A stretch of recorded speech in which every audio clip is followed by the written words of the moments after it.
नमस्कार दोस्तों, active voice और पैसिव वॉइस पे जब हमने एक वीडियो बनाई थी तो उसमें हमने नियम देखे थे कि एक्टिव वॉइस से पैसिव वॉइस कैसे बनाना है।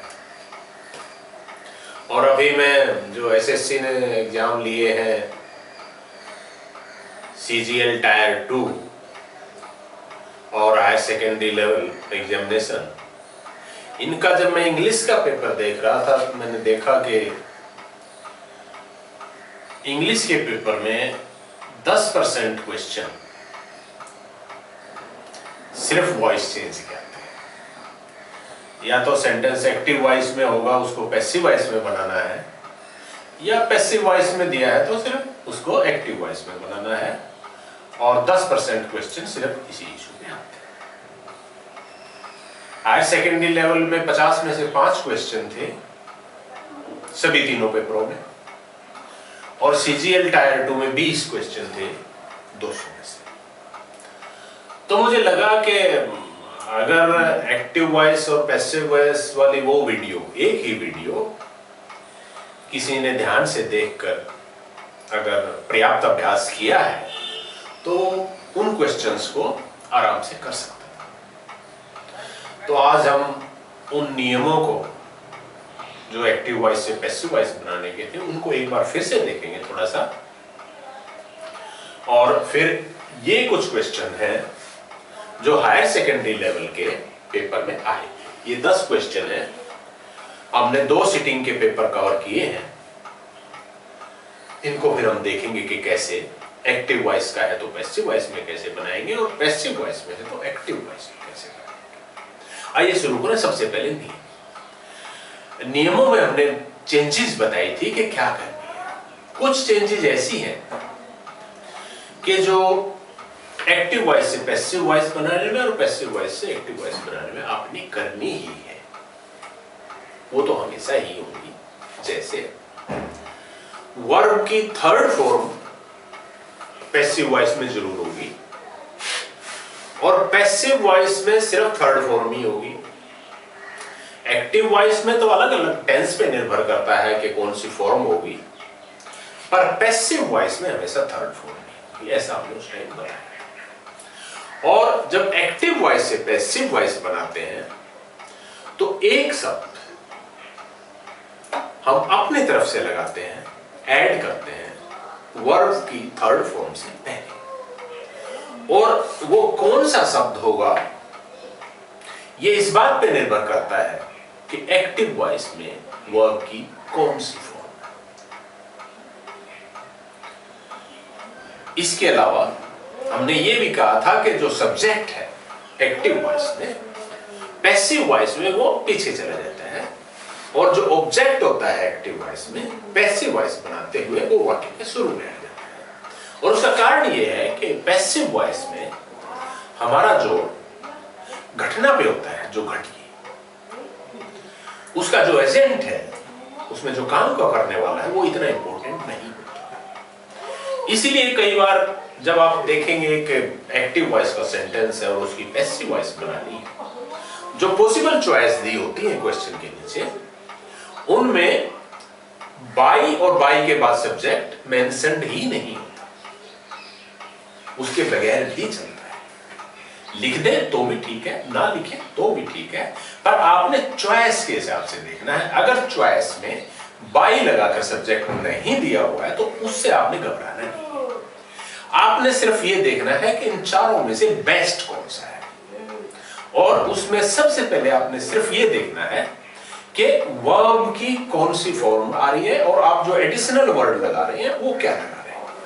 और अगर पैसिव वॉइस से एक्टिव वॉइस बना रहे हैं तो आप जो एडिशनल वर्ड है उसको हटाना है, और वर्ब की थर्ड फॉर्म तो लगेगी ही जो पैसिव वॉइस में है, उसको आपने कन्वर्ट करना है एक्टिव वॉइस बनाते हुए, इस बात को देख के कि आपका जो एडिशनल वर्ड था वो आपने कौन सा हटाया है। जैसे अगर आपके पास वर्ब की फर्स्ट फॉर्म एक्टिव वॉइस में है तो आपने पैसिव वॉइस बनाते हुए इज, एम और आर, इनमें से किसी एक को लगाना है।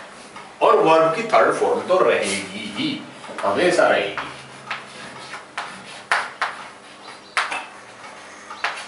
पैसिव वॉइस में हमेशा वर्ब की थर्ड फॉर्म रहेगी।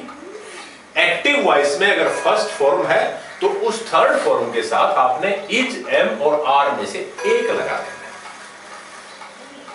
और इज लगाना है, एम लगाना है या आर लगाना है, ये इस बात पे निर्भर करेगा कि पैसिव वॉइस में जो इनसे पहले आप लगा रहे हैं, यानी जो ऑब्जेक्ट था एक्टिव वॉइस में और पैसिव वॉइस में वो वाक्य के शुरू में आ रहा है, वो क्या है। अगर वो आई है तो आपने एम लगाना है, और वो अगर थर्ड पर्सन सिंगुलर है तो आपने इज लगाना है, और अगर वो बाकी कुछ है तो आपने आर लगाना है। सेकंड पर्सन है या थर्ड पर्सन प्लूरल है तो आर लगाना है। मैं चाहूंगा कि आप इस वीडियो को देखने से पहले हमारी जो एक्टिव वॉइस और पैसिव वॉइस की जो वीडियो है उसको एक बार ध्यान से देखें, फिर यहां आएंगे तो ज्यादा अच्छा लगेगा। अच्छा, आगे चलते। अगर एक्टिव वॉइस में वर्ब की सेकंड फॉर्म है तो आपने थर्ड फॉर्म तो लगानी ही है। थर्ड फॉर्म से पहले आपने वाज या वर में से एक लगाना है। वाज आई के साथ लगेगा और हर थर्ड पर्सन सिंगुलर के साथ लगेगा। वर यू के साथ लगेगा और थर्ड पर्सन प्लूरल के साथ।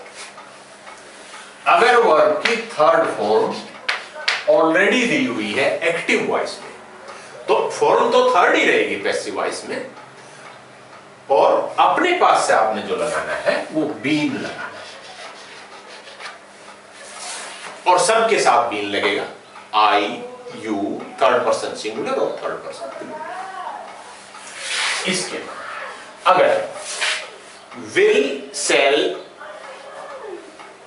कैन, कुड, मे, माइट वगैरह ये अगर आए हुए हैं तो आपने अपने तरफ से बी ऐड करना है। और ये जब कैन, कुड, मे, माइट आते हैं तो इनके साथ हमेशा वर्ब की पहली फॉर्म आती है।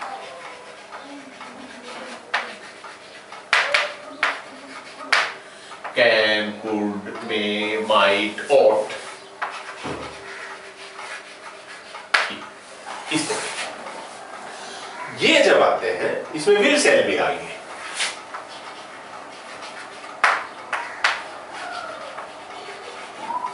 ये अगर साथ में आए हुए हैं फर्स्ट फॉर्म के तो आपने बी अपनी तरफ से लगाना है और वो बी सबके साथ लगेगा। हां, अगर विल और सेल है, जैसे जब पैसिव वॉइस आप बनाएंगे तो पैसिव वॉइस में जो शुरू में जो ऑब्जेक्ट शुरू में लगाते हैं, ऑब्जेक्ट के हिसाब से आप विल या सेल लगाएंगे। ऑब्जेक्ट अगर आपका आई और वी है तो सेल लगेगा, और दूसरा कुछ है तो विल लगेगा। ये भी चीज आपने इसमें देखी। इसके अगर फोर्थ फॉर्म है या इसको वर्ब प्लस आईएनजी ये फॉर्म भी बोलते हैं, अगर ये फॉर्म है तो आपने अपनी तरफ से जो ऐड करना है वो है बीइंग। तो 3, 2, 5, 6, 7, 8 ये 8 शब्द हैं जिनमें से कोई एक आपने पैसिव वॉइस बनाते हुए वर्ब की थर्ड फॉर्म से पहले लगाना है। और अगर आप पैसिव वॉइस से एक्टिव वॉइस बना रहे हैं और ये चार्ट आपको याद है और आप ये देखेंगे कि थर्ड फॉर्म के साथ इनमें से क्या लगा हुआ है, उसके हिसाब से आप एक्टिव वॉइस में वर्ब की वही फॉर्म लगा देंगे। अगर पैसिव वॉइस में थर्ड फॉर्म से पहले इज, एम और आर में से कोई एक लगा हुआ है तो आप वर्ब की फर्स्ट फॉर्म यूज करेंगे एक्टिव वॉइस बनाते हुए। और अगर पैसिव वॉइस में वाज वर्ब के साथ थर्ड फॉर्म है तो आप एक्टिव वॉइस बनाते हुए वर्ब की सेकंड फॉर्म यूज करेंगे। अगर पैसिव वॉइस में थर्ड फॉर्म से पहले बीन आया हुआ है तो आप एक्टिव वॉइस बनाते हुए वर्ब की थर्ड फॉर्म यूज करेंगे। और अगर पैसिव वॉइस में बी लगा हुआ है और थर्ड फॉर्म लगी हुई है तो आप एक्टिव वॉइस बनाते हुए इनमें से देखेंगे कि क्या लगा हुआ था, वो तो आप ऐसे ही रहेगा, ये इनमें से कोई भी साथ मिलेगा। आपने सिर्फ क्या करना है कि बी को हटा देना है और वर्ब की थर्ड फॉर्म को फर्स्ट फॉर्म करना है। इसके अलावा अगर बीइंग आया हुआ है पैसिव वॉइस में और थर्ड फॉर्म आई हुई है तो आपने करना ये है कि वर्ब की फोर्थ फॉर्म बना देनी है और बीइंग को हटा देना है। ये सब हट जाएंगे एक्टिव वॉइस बनते हुए, ये सिर्फ पैसिव वॉइस में रहेंगे। ये आठ में से जो एक शब्द होगा वो पैसिव वॉइस में रहेगा, एक्टिव वॉइस बनते हुए वो हट जाएगा। वर्ब की थर्ड फॉर्म हमेशा नहीं रहेगी, वो बदल जाएगी। हाँ, अगर बीइंग लगा हुआ है तो थर्ड फॉर्म ही रहेगी एक्टिव वॉइस में भी, ये आपने ध्यान रखना है। इसके अलावा क्या चेंज करना है, एक्टिव वॉइस में जो सब्जेक्ट है उसको लास्ट में लिखना है और जो ऑब्जेक्ट है उसको शुरू में लिखना है। और जब आप पैसिव वॉइस से एक्टिव वॉइस बनाएंगे तो इस प्रक्रिया को उलट देना है। ये जो शुरू में लगा हुआ है, जो ऑब्जेक्ट है पैसिव वॉइस में, उसको एक्टिव वॉइस में लास्ट में ले जाएंगे और पैसिव वॉइस में जो बाद में लगा हुआ है यानी वो सब्जेक्ट है उसको एक्टिव वॉइस में शुरू में लिखेंगे। और जो सब्जेक्ट से पहले पैसिव वॉइस में बाई लगाते हैं, लास्ट में चल के सब्जेक्ट लगाने से पहले बाई लगाते हैं, उसको एक्टिव वॉइस में हम हटा देंगे। या तो बाई को हटा ही देंगे और पैसिव वॉइस में भी बाई लगा के हमेशा सब्जेक्ट लगाना जरूरी नहीं होता। आप बाई और सब्जेक्ट ना लगाएंगे तो भी वो पैसिव वॉइस बन जाती है और आप पॉसिबल चॉइस देख लेंगे कि कैसे बनता है। अब देखते हैं इसको। देखिए पहला वाक्य, he picked up the telephone sorry and dialed the police number। देखिए कौन सी फॉर्म है, वर्ब की ये फॉर्म। ये सेकंड फॉर्म भी हो सकती है, थर्ड फॉर्म भी हो सकती है। आपको कैसे पता लगा कि ये सेकंड फॉर्म है या थर्ड फॉर्म है? देखिए थर्ड फॉर्म जब भी आएगी, थर्ड फॉर्म हैज, हैव और हैड, इनके साथ आएगी third form active voice. Passive voice में आएगी तो इनमें से कोई एक होगा और यहां पर कोई भी नहीं है इसकी और सब्जेक्ट के बीच में, इसलिए ये सेकंड। जब आप इसका पैसिव वॉइस बनाएंगे तो आपने करना क्या है, इसको, ये जो ऑब्जेक्ट है, एक ये सेंटेंस है, एक आधा सेंटेंस ये है, तो आपने द टेलीफोन को पहले लगा देना है। द टेलीफोन, अब ये सेकंड फॉर्म है तो अपनी तरफ से हमने लगाना है वाज या वर में से एक। द टेलीफोन क्योंकि थर्ड पर्सन सिंगुलर है इसलिए इसके बाद वाज आ जाएगा। The telephone was picked up and dialled the police number, इसको भी उल्टा कर देंगे, and the police number dialled. अब यहां पर बाय हिम लग भी सकता है और नहीं भी लास्ट में। जो आप पॉसिबल चॉइस देखेंगे उसमें देखेंगे कि बाय हिम कहीं है ही नहीं, इसलिए आपने अगर सिर्फ इतना लिखा हो the telephone was picked up and the police number was dialled, that is enough, वही ठीक है। बेसिक चीज ये है कि आपने द टेलीफोन और इसकी थर्ड फॉर्म के बीच में वाज लगाया कि नहीं। वाज की बजाय आपने हैव, हैड या कुछ और तो नहीं लगा दिया, तो यहां स्पेस इतना नहीं है कि लिखे। पर मैं एक बार फिर पढ़ देता हूं कि इसकी एग्जैक्ट पैसिव वॉइस कैसे बनेगी। द टेलीफोन ये ऑब्जेक्ट है तो ये पहले आ जाएगा।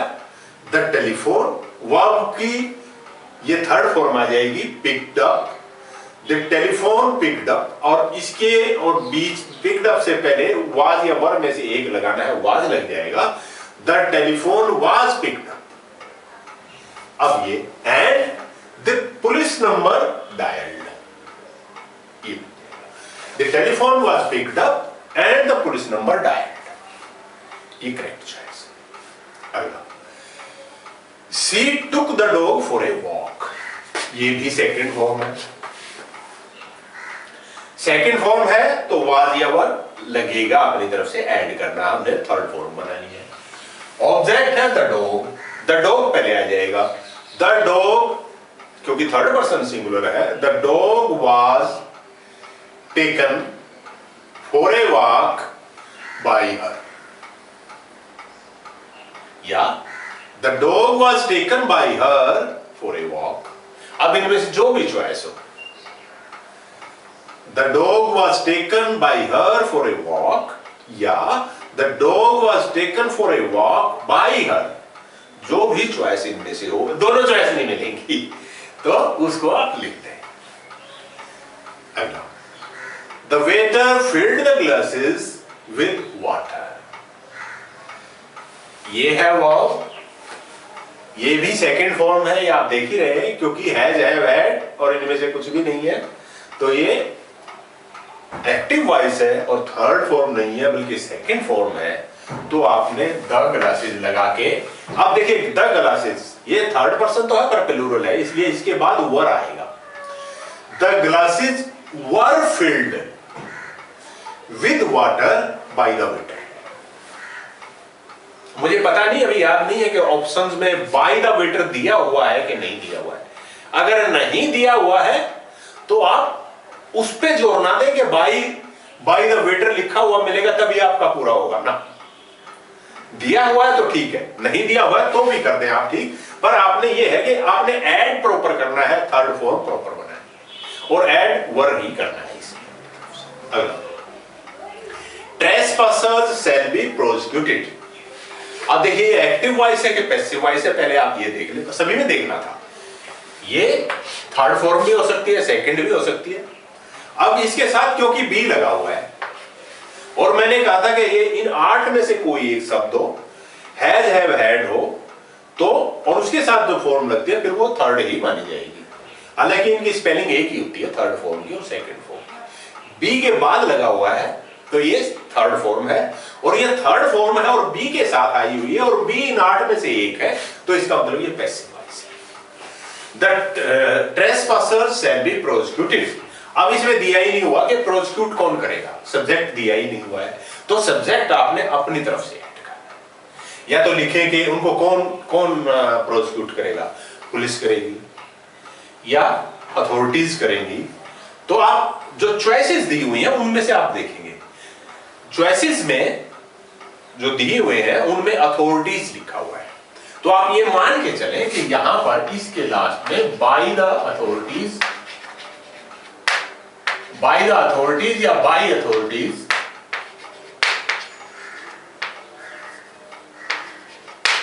दिया हुआ है। आप इसकी जब एक्टिव वॉइस बनाएंगे तो ये शुरू में आ जाएगा द अथॉरिटीज, शैल की जगह विल आ जाएगा।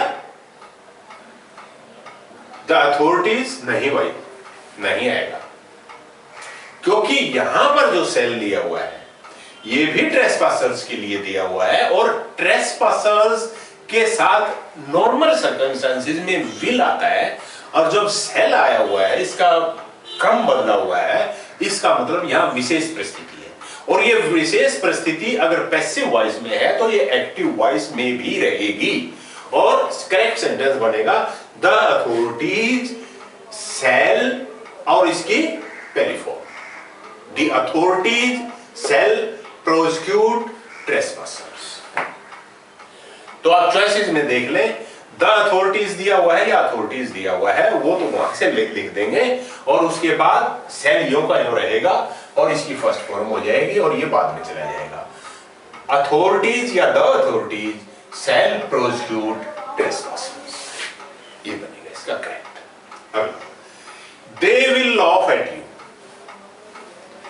फर्स्ट फॉर्म है, एक्टिव वॉइस है, आपने पैसिव वॉइस बनानी है, विल आया हुआ है, ये रहे विल वाले, can, could, will, will, would के साथ फर्स्ट फॉर्म अगर हो तो आपने अपनी तरफ से बी जोड़ना है, तो they will laugh at you का मतलब हो जाएगा, ये इकट्ठा रहेगा, ये यू विल, अब बी जोड़ दें, B laughed at, you will be laughed at by them, you will be laughed at by them। जो स्पेस है तो मैं लिख ही देता हूं, you will be laughed at by them. ये बन गया इसका करेक्ट रेस्पॉन्स। अगला, he was driving the car so fast that it skidded on the snowy road. अब इसमें was आया हुआ है और verb की ing वाली फॉर्म है, तो थर्ड फॉर्म है ही नहीं, इसका मतलब है तो एक्टिव वॉइस। एक्टिव वॉइस और पैसिव वॉइस बनानी है तो आपने ऑब्जेक्ट को पहले लिखना, ऑब्जेक्ट इसमें कार है, द कार।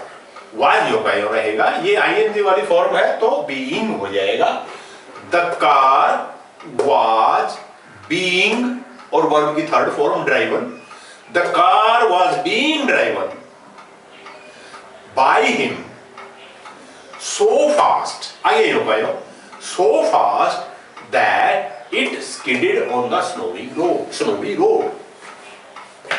Okay? अगला, I took care of his dog, second form है, ये ऑब्जेक्ट है, his dog सेकेंड फॉर्म है तो was आएगा, his dog was taken care of, ये इकट्ठा फ्रेज आएगा, his dog was taken care of by me. The washerman will return the clothes in the evening. Will है first form है, active voice है, passive voice बनाएंगे तो B जोड़ना है। ऑब्जेक्ट को पहले लिखते हैं, the clothes will be returned by the washerman in the evening. Simple. An iPod has been bought by Anubhav's mother. Been bought, bought है, ये थर्ड फॉर्म है क्योंकि हैज के साथ आई हुई है। अगर ये ना होता तो शायद ये सेकंड भी हम मान लेते, क्योंकि बोट की स्पेलिंग वही होती है, सेकंड फॉर्म वाली भी और थर्ड फॉर्म वाली भी, पर क्योंकि हैज के साथ आई हुई है थर्ड फॉर्म, और बीन के साथ आई हुई तो पैसिव वॉइस है, तो ये पैसिव वॉइस का सेंटेंस है। इसको एक्टिव वॉइस बनाना है, बीन है जोड़ा हुआ अपनी तरफ से, जब बीन जुड़ा हुआ होता है तो वर्ब की थर्ड फॉर्म आती है, बाकी यो का यो, बस बाई के बाद का जो उसको पहले लिख दे, अनुभवस मदर हैज यो का यो, बोट, बीन तो हटी जाएगा मैंने बताया, Anubhav's mother has bought an iPod, complete. Anubhav's mother has bought an iPod. Some girls were cleaning their dormitories. Were cleaning. Were है और वर्ब की फोर्थ। जब फोर्थ फॉर्म होती है तो हमने बताया कि फोर्थ फॉर्म हो तो बीइंग लगाते हैं अपनी पास से। डॉर्मेट्रीज, अब देखिए इसमें जो चॉइसेस है उसमें देयर डॉर्मेट्रीज नहीं दिया हुआ कहीं भी, द डॉर्मेट्रीज दिया हुआ है, तो आपने उसी में से चूज करना है। तो द डॉर्मेट्रीज वर यो का यो रहेगा, बीइंग अपने पास से यहां ऐड हो जाएगा और क्लीन का थर्ड फॉर्म क्लीन्ड हो जाएगी। The dormitories were being cleaned by some girls, ये इसका करेक्ट वर्सन होगा। तो इस तरह से आज हमने इनको सेंटेंसेस को किया। अब छोटा छोटा सा और एक दो सेंटेंस देख लेते हैं यहां पर।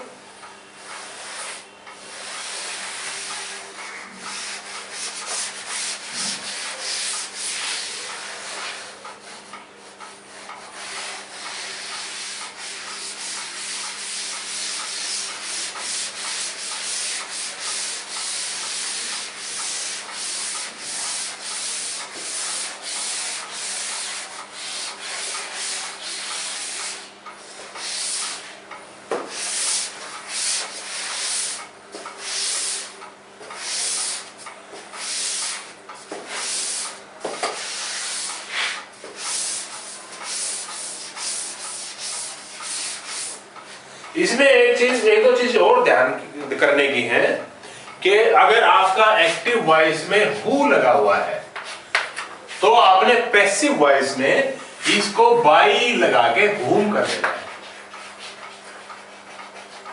ये सीजीएल में इस तरह के क्वेश्चंस थे। एक्टिव वॉइस में अगर हु है और जब आपने उसकी पैसिव वॉइस बनानी है तो बाई हुम लगा देना है और शुरू में ही लग जाता है।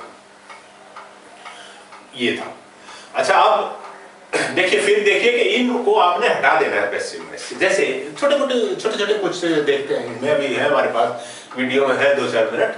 देखिए, they have written a letter.